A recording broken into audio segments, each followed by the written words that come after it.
చెడు వ్యసనాలకు అలవాటు పడిన నలుగురు యువకులు సులభంగా డబ్బు సంపాదించాలని ప్లాన్ వేశారు. ఫుడ్ ఇన్స్పెక్టర్లుగా అవతారమెత్తారు. ఓ రెస్టారెంట్కు వెళ్లి జిల్లా ఉన్నతాధికారి సీసీ పేరు చెప్పి మరీ డబ్బులు డిమాండ్ చేశారు. అయితే రెస్టారెంట్ నిర్వాహకుల అప్రమత్తతో కథ అర్థం తిరిగి నలుగురు నకిలీ కటకటాలు పాలయ్యారు.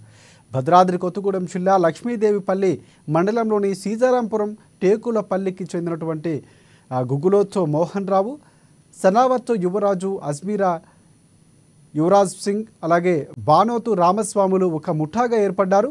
ఉమ్మడి ఖమ్మం జిల్లాలో ప్రభుత్వ అధికారులమంటూ వ్యాపారులు బెదిరించి డబ్బులు వసూలు చేస్తున్నారు.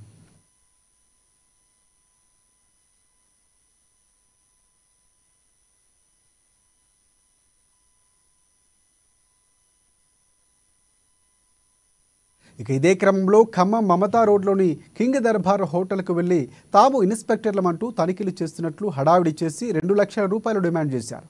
దీంతో హోటల్ నిర్వాహకులు 4500 ఫోన్పే ద్వారా ఇచ్చారు. కిచెన్, స్టోర్ రూమ్లో తనిఖీ చేశారు. చికెన్, మటన్, రొయ్యలు, చేపల శాంపిల్స్ను సేకరించారు.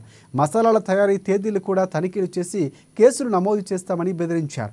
కేసులు పెట్టకుండా ఉండాలంటే 2 లక్షల రూపాయలు ఇవ్వాలని, ఇందులో ఫుడ్ ఇన్స్పెక్టర్కు 1 లక్ష రూపాయలు, జిల్లా ఉన్నతాధికారికి సీసీకి 50,000 రూపాయలు ఇవ్వాల్సి ఉంటుందని వారు చెప్పారు.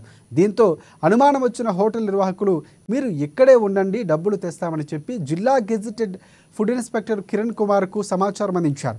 దీంతో వెంటనే ఆయన హోటల్కు చేరుకున్నారు. నలుగురు వ్యక్తుల్ని చూసి వారికి ఆహార తనిఖీ శాఖతో ఎటువంటి సంబంధం లేదని తేల్చి చెప్పారు.